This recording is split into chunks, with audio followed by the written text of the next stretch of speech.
వైజాగ్ చేపల పులుసు అంటే ఏంటనుకున్నారు? ఒకసారి ఇలా తింటే అర్థమవుతుంది ఎంత బాగుందో. ముందుగా ఒక అరగంట సేపు చేపలను ఉప్పు కారం వేసి నానబెట్టుకోవాలి. తర్వాత కొంచెం చింతపండు తీసుకొని మన క్వాంటిటీకి తగ్గట్టు అది కూడా నానబెట్టుకోవాలి. ముందు పెనం పెట్టుకొని పెనంలో ఆయిల్ వేసుకొని ఉల్లిపాయలు వేపించుకోవాలి.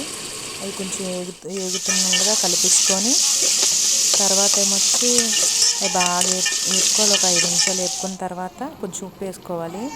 కల్లుప్పు వేసుకోవాలి.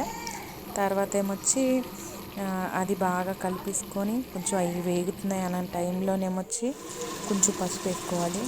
పసుపు వేసుకుంటే బాగుంటుంది, మంచిది. చేపలు అంత నీసు వాసన రావు. అందుకని నెక్స్ట్ అలా వేపుకుంటూ కొంచెం అవి వేగిన తర్వాత మూత పెట్టి పక్కన పెట్టుకోవాలి. తర్వాత కరివేపాకు వేసుకోవాలి. కరివేపాకు వేసుకున్న తర్వాత ఇంకా వేగిపోయే టయానికి టమాటాలు వేసుకొని బాగా మగ్గనివ్వాలి. తర్వాత ఈ చేపలు అయితే ఉన్నాయి కదా, చేపలు ఒక్కొక్కటిగా తీసి అందులో వేసుకొని కొంచెంసేపు మగ్గనివ్వాలి.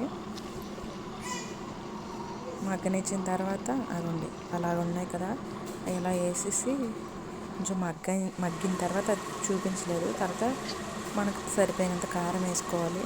కారం వేసుకొని ఇంకా ఇది చాలా ఫాస్ట్గా చేసుకునే పని, ఎందుకంటే చాలా సింపుల్గా మేమైతే ఇలాగే చేసుకుంటాము. ఇందాక నానబెట్టుకున్న చింతపండు ఉంది కదా, ఆ చింతపండు ఏమొచ్చి బాగా పిసికేసుకొని ఆ వాటర్ తీసుకొని ఇంకా ఇందులో వేసుకోవడమే. ఇందులో వేసుకుని ఇంకా మనకి ఎంత క్వాంటిటీ కావాలో అది ఎంత క్వాంటిటీ వస్తుందో అది అందులో ఉన్న పులుపు తీసేసుకొని మిగతాది పక్కన పెట్టడమే. చూడండి అలా వచ్చింది. ఇంకా ఇది ఒక 10 నిమిషాలు స్టవ్ మీద పెట్టేసి ఇంకా అలా ఉంచేయాలి.